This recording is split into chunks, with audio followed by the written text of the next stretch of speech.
ஸ்ரீ ரமண பகவான் அருளி செய்த அக்ஷரமண மாலை பார்த்துன்னு வரோம்.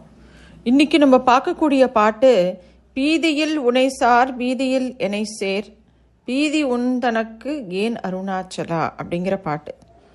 இந்த பாட்டில் பகவான் உபயோகப்படுத்தக்கூடிய முக்கியமான அம்சம் என்னன்னா பீதி, அதாவது பயம்.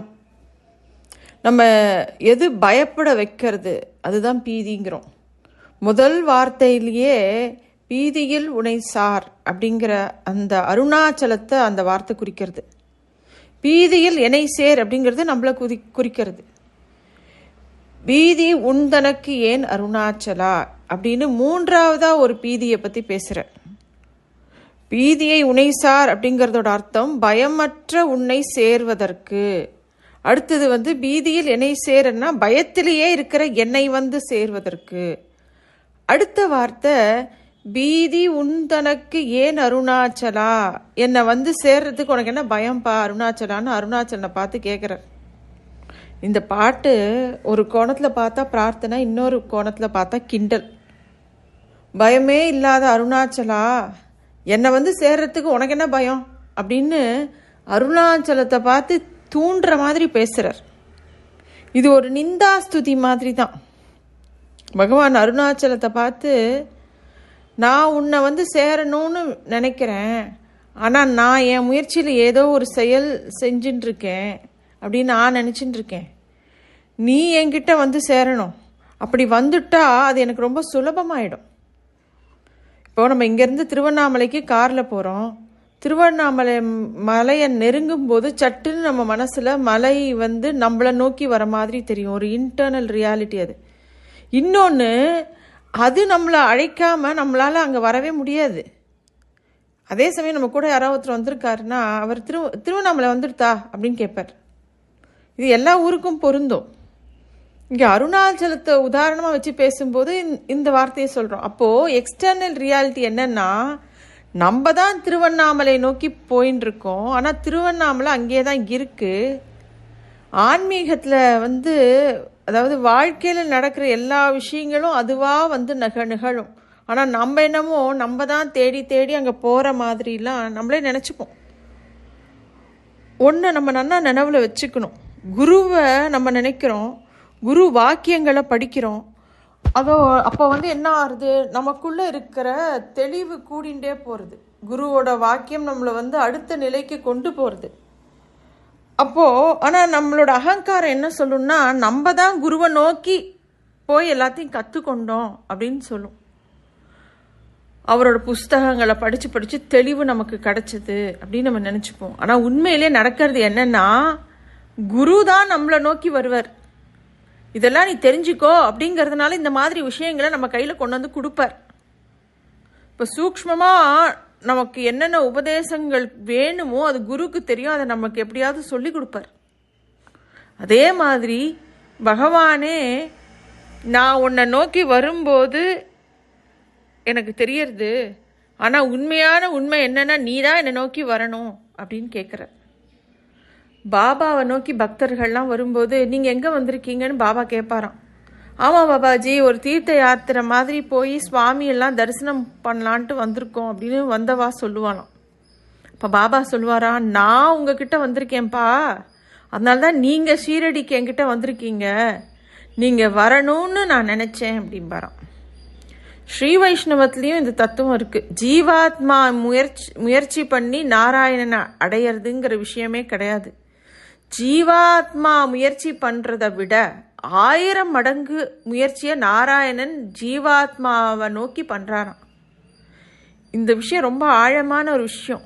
ஏன்னா நம்மளை எந்த மனுஷா வேணாலும் நம்மளை வெறுக்கட்டும் இல்லை விரும்பட்டும், அதெல்லாம் வேற விஷயம். ஆனால் ஏதோ ஒரு ஞானியை பற்றின எண்ணம் அது உள்ளுக்குள்ளே நம்மக்கிட்ட அகலாமல் இருக்குமானா அதை நினச்சி நம்ம சந்தோஷப்படணும். அது உள்ளுக்குள்ளேயே அந்த ஞானி நமக்குள்ளே இருக்கார். அது வெளிப்படையாக இல்லாமல் இருக்கலாம், ஆனால் சூக்ஷ்மமான உண்மை தான் இது. இதனால்தான் விறகுக்குள்ளே நெருப்பு இருக்கும்பா. விறகு மாதிரி நம்மளும் இருக்கலாம், ஆனால் நெருப்பு வரும்போது விறகே தகதகன்னு எரிய ஆரம்பிக்கும், ஒளிரும். இப்போ இந்த பாட்டை பார்க்கும்போது நமக்கே எல்லா விஷயத்துலேயும் மிகப்பெரிய தடை என்ன அப்படின்னா, நமக்கு இருக்கக்கூடிய விஷயங்களில் பயம்தான். இந்த பயம் ஏன் ஏற்படுறது அப்படிங்கிறதுக்கு வேதாந்தம் ஒரு பதில் சொல்கிறது. இந்த பயத்துக்கு காரணமே துவைத்த பாவம் தான். நம்ம வாழ்க்கையில் நம்ம ஒவ்வொரு கட்டங்கள்லேயும் சின்னதுலேருந்து பெரிய காரியம் வரைக்கும் எதையோ ஒன்று எதிர்கொண்டே இருக்கோம். ஆனால் இந்த மேல் மனசில் நமக்கு ஒரு பயம் இருக்கு இல்லையா, அதுதான் எல்லாத்துக்கும் அடிப்படை காரணம். அடி மனசில் இருக்கிறது மரண பயம் தான். எல்லாருக்கும் இருக்கக்கூடிய பயம் மரண பயம்.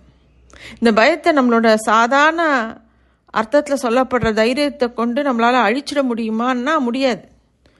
இதோட வேர் எங்கே இருக்குன்னா அறியாமையோட கோர்க்கப்பட்டிருக்கு. நம்ம இந்த தேகத்தை நான்ற நினைக்கிறோம் இல்லையா, அதில் இருக்கக்கூடிய தேகாத்ம அபிமானத்தோட கோர்க்கப்பட்டிருக்கு. இது இன்னைக்கு நேற்று வந்ததில்லை, பல ஜென்மாக்களாக இருக்கக்கூடிய வாசனா பலத்தோடு அது இருக்குது, ரொம்ப ஸ்ட்ராங்காக இருக்குது. இது ஞானம்ங்கிற நெருப்பை பற்றின்ட்டோன்னா தான் இது அழியும், அந்த பயம் அழியும். அப்போ தான் ஞானம் வந்தால் தான் பயம் அழியும். அது வரைக்கும் மறைஞ்சு மறைஞ்சு கூடவோ குறைச்சலோ இது வெளிப்பட்டுட்டே இருக்கும். அதனால தான் ரமண பகவான் உள்ளது 40 மரண பயம் மிக்குள்ள மக்கள் அப்படிங்கிறார். ரமண பகவானுக்கு தன்னுடைய 16 வயசில் மதுரையில் தன்னுடைய அறையில் இருக்கிற போது திடீர்னு மரண பயம் வருது. மரண பயம் வந்தோடனே அப்போது அவர் மரணம் என்றால் என்ன அப்படின்னும் இந்த பயம் என்ன செய்யுங்கிறத பார்க்குறார். அந்த பயத்தை விட்டு வெளியேறலை, தப்பிச்சு போகணும்னு நினைக்கல. அப்படியே இருக்கும்போது அந்த பயம் ஒரு முடிவுக்கு வந்தது. இந்த முதல் வரியில் பீதியில் உனை சேர் அப்படிங்கிறதுக்கு அந்த பயத்தோடு கூடிய ஜீவன் அப்படியே அருணாச்சலனோட போய் சேர்ந்துடணும். ஞானிகள் இங்கே ரொம்ப முக்கியமான விஷயத்தை நமக்கு உணர்த்துறா. அதாவது பயமும் நீங்களும் வேறு இல்லை அப்படிங்கிறது தான். இது கொஞ்சம் புரிஞ்சுக்கிறது கஷ்டம்தான், ஆனால் அதை நம்ம ரொம்ப கவனமாக தெரிஞ்சுக்கணும். உண்மையிலேயே முதலாக இந்த செல்ஃப் அப்படிங்கிறது அப்படியே பயமாகவே இருக்குது. அதுக்கப்புறம் அந்த பயத்துலேருந்து வெளியேறணும், பயத்துலேருந்து தப்பிக்கணும்னு முயற்சி எடுக்கும்போது நம்ம என்ன பண்ணுறோம், இந்த பயம் வேறையாகவும் நம்ம வேறையாகவும் இருக்கும். அப்போ வேறையாக தெரியறது.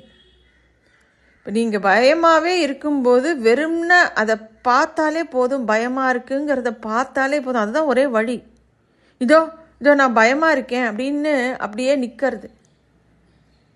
இது தன்னுடைய என்ன பண்ணுன்னா, இது தன்னுடைய பழக்க தோஷம் இருக்கு இல்லையா, அந்த வாசனா பலத்தில் அழுத்தத்தினால இந்த பயத்தை விட்டு வெளியில் போ, இந்த பயத்துலேருந்து தப்பிச்சு போ அப்படின்னு சொல்லிகிட்டே இருக்கும்.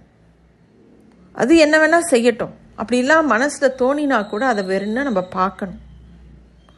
இப்போ நாம் சொல்கிறது அவசர காலத்தில் பண்ணக்கூடிய விஷயத்தை பற்றின பயம் கிடையாது. ஏதோ ஒரு ஆபத்தில் இருக்கோம், அப்போ அங்கேருந்து தப்பிக்கிறத பற்றி பேசலை. இப்போ நம்ம சும்மா இருக்கும்போதே அந்த பயம் நம்ம கூட இருக்கிறத பார்க்கலாம். அது அந்த ஞானிகள் அந்த பயத்தை பற்றி தான் பேசுகிறா. இப்போ நம்ம ஏதோ ஒரு மிருகம் நம்மளை துரத்துறது, இல்லை நம்ம எங்கேயோ மாட்டின்ட்டோம், அப்போ வரக்கூடிய பயத்தை பற்றி பேசலை. இங்கே ஞானிகள் பயம்னு சொல்லும்போது எப்பவும் மனசை சதா காலமும் ஏதோ ஒன்று அலக்கழிச்சுட்டே இருக்கு இல்லையா, அந்த பயத்தை சொல்கிறது.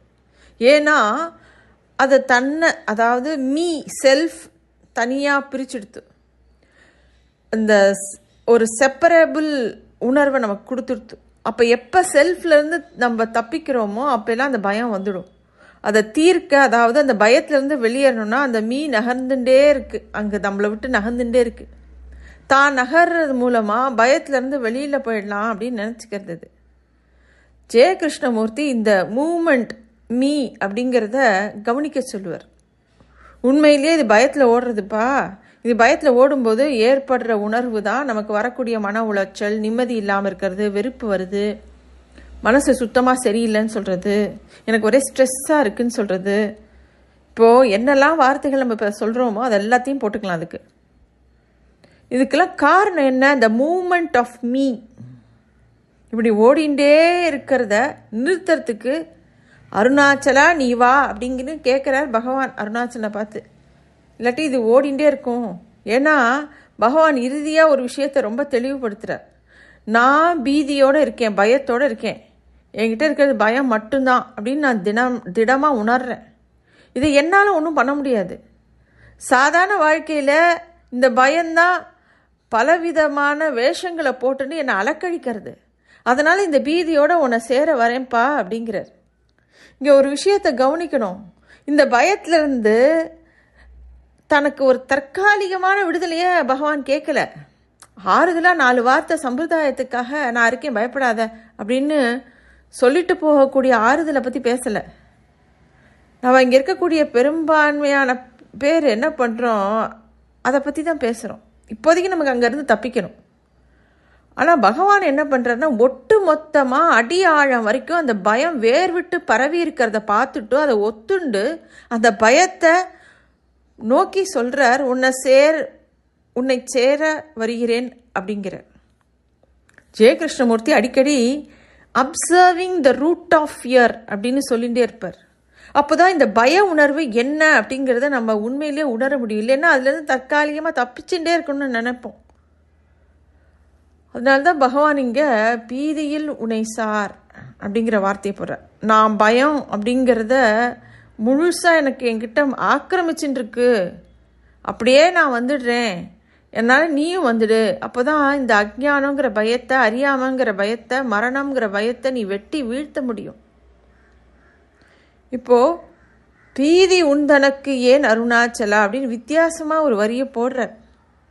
அருணாச்சலேஸ்வரருக்கு என்ன பயம் இருக்க முடியும்? அவருக்கு என்ன பீதி இருக்க முடியும்? அவருக்கே பயம்னு இருந்தால் அப்போ என்னுடைய பயத்தை அவர் எப்படி தீர்த்து வைப்பார்? இது என்ன விளையாட்டுக்கு போட்டிருக்காரா அப்படின்லாம் தோணும். இது ரொம்ப முக்கியமான ஒரு முற்றிலும் வேறான ஒரு விஷயம். பைரவம்ங்கிறது ஒரு சிவமூர்த்தம். ரொம்ப முக்கியமான மோட்சஸ்தலங்களில் இருக்க முக்கியமானதான காசியே பைரவ க்ஷேத்திரம்தான்.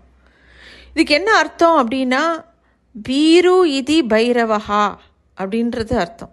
அதாவது பயத்தினுடைய மொத்த சொரூபமே அவர்தான். இதுதான் பகவான் இங்கே பீதி உந்தனக்கு அப்படின்னு அவருடைய சொரூபத்தை சொல்கிறார். இங்கே நம்ம ஒரு சூக்ஷ்மத்தை பார்க்கணும். காளியை ஏன் இவ்வளோ கோபமாக நமக்கு காமிக்கிறா? ஏன்னா அவளை பார்க்கும்போது அகங்காரம், நமக்கு வரக்கூடிய அகங்காரம், அந்த கோபம்லாம் அவள் முன்னாடி ஒன்றுமே இல்லை.